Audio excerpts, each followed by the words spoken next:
वहां पर भाजपा के लोगों ने पूरा कब्जा कर रखा था और वहां पार्टी के नारे उन्होंने शुरू कर दिए, पार्टी के नेताओं के नाम के नारे शुरू कर दिए। उसको मैंने ऑब्जेक्ट किया, उस पर मैंने अपना विरोध जताया, नैरेटिव बनाना शुरू कर दिया कि इन्होंने तो भारत माता के नारे का विरोध किया। भारत माता तुम्हारे बाप की है क्या? है इस देश के 140 करोड़ लोग की भारत में सरकारी कार्यक्रम को पार्टी के कार्यक्रम में तब्दील करेंगे तो दानिश अली ने पहले भी उस दिन भी विरोध किया, आज भी किया और आगे भी करता रहूंगा। एक मंत्री बोली, अरे आप ज्यादा मत बोलो, आपके यहां भी ईडी पहुंच जाएगी। हरियाणा में भाई से भाई को लड़ा रहे हो, किसकी सरकार है? बीजेपी की सरकार है ना। मणिपुर में किसकी सरकार है? बीजेपी की सरकार है ना। केंद्र में किसकी सरकार है? बीजेपी की सरकार है ना। मेरे साथ बीएसपी के सांसद कुंवर दानिश अली हैं। आज संसद में जो कुछ हुआ और जो हो रहा है उसके गवाह हैं।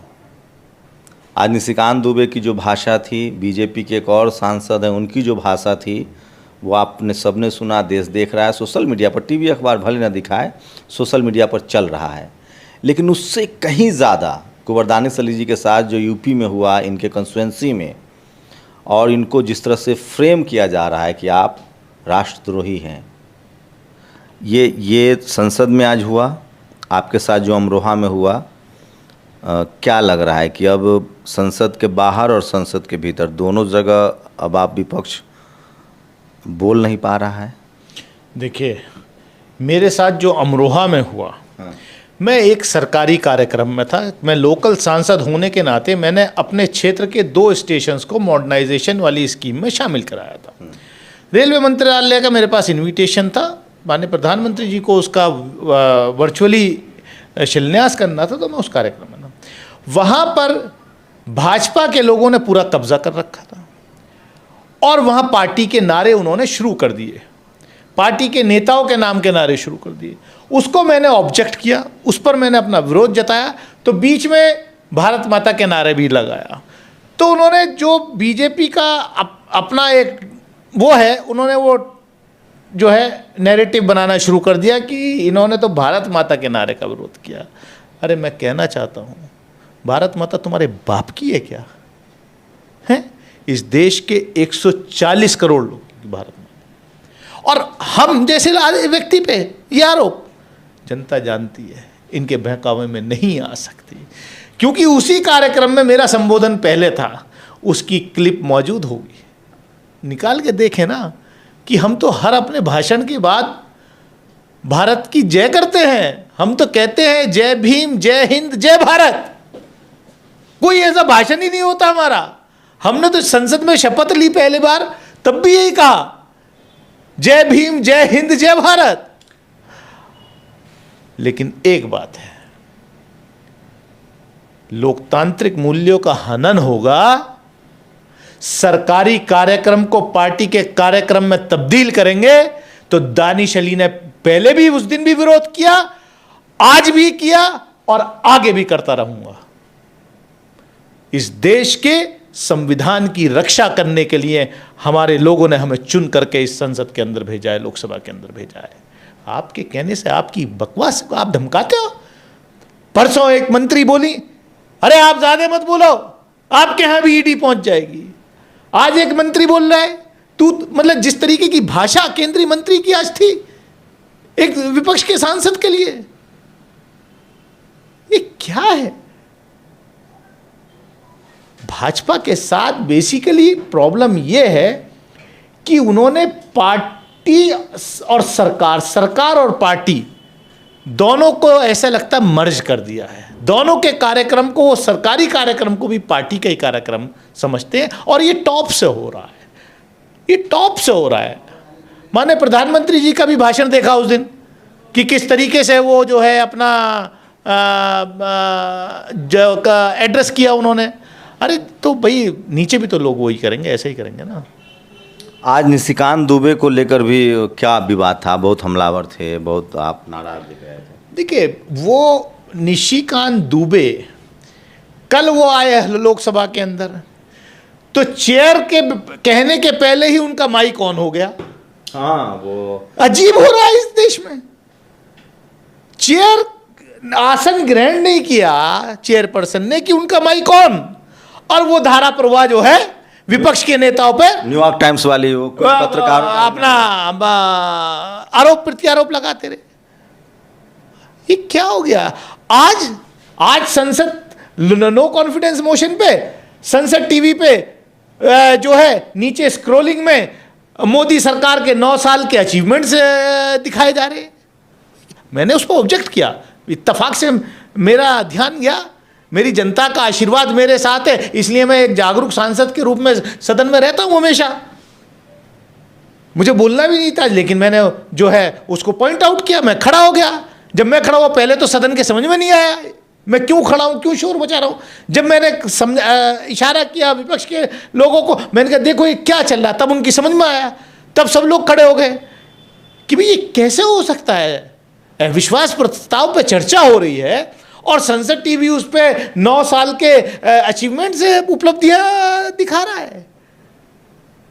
माननीय अध्यक्ष जी उस पर थोड़ा सा खफा भी हो गए हमसे, जब हमने कह दिया, हमने कहा साहब इसका बटन, अध्यक्ष जी ने कहा भाई ये आप, उन्होंने समझाया कि अब ये लोकसभा टीवी नहीं है, जब लोकसभा टीवी था तो हमारे अंडर में था, अब लोकसभा राज्यसभा टीवी मर्ज होकर संसद टीवी बना, इसका बटन मेरे पास नहीं है। तो मैंने हल्की सी चुटकी ली, मैंने कहा साहब ऐसे ही लग रहा है कि इसका बटन जो है आजकल यहाँ का कहीं और ही है। तो उन्होंने मुझे डांटा भी, ठीक है वो उनका हक बनता है। वो जैसे सस्पेंशन हो रहा है, अब तो 3 लोगों का सस्पेंशन, 2 आम आदमी पार्टी के और एक डेरेक ओब्रायन को भी आज सस्पेंशन, इसको कैसे देख रहे हैं? क्या बातचीत के लिए स्पेस नहीं है, या आपको सही में लगता है कि विपक्षी सांसदों का रवैया ठीक नहीं है?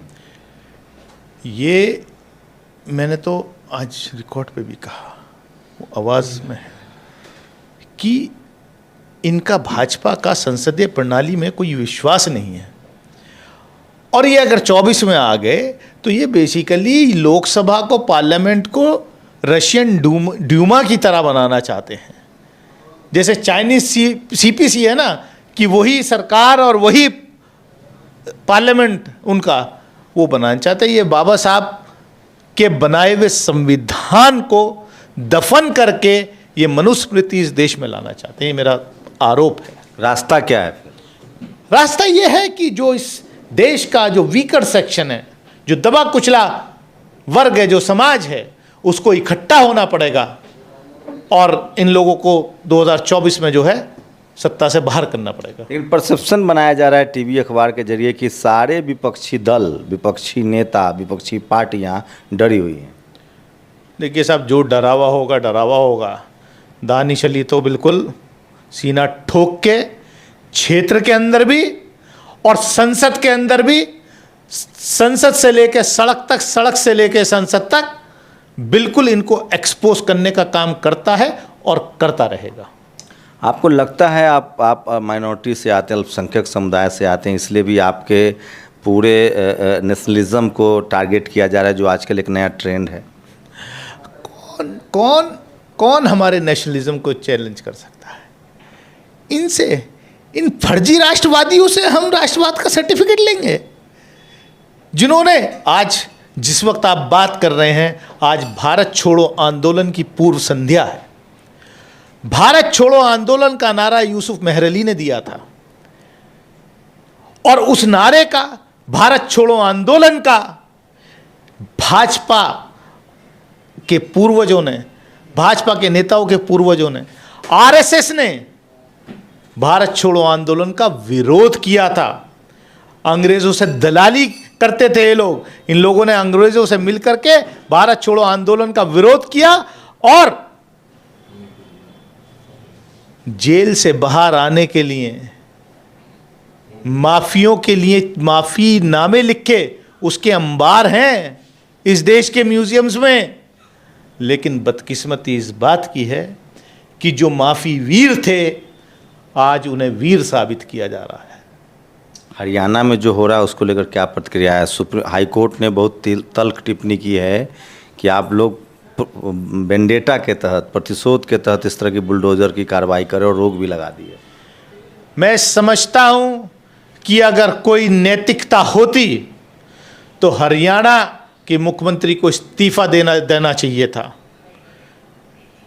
हाई कोर्ट की जो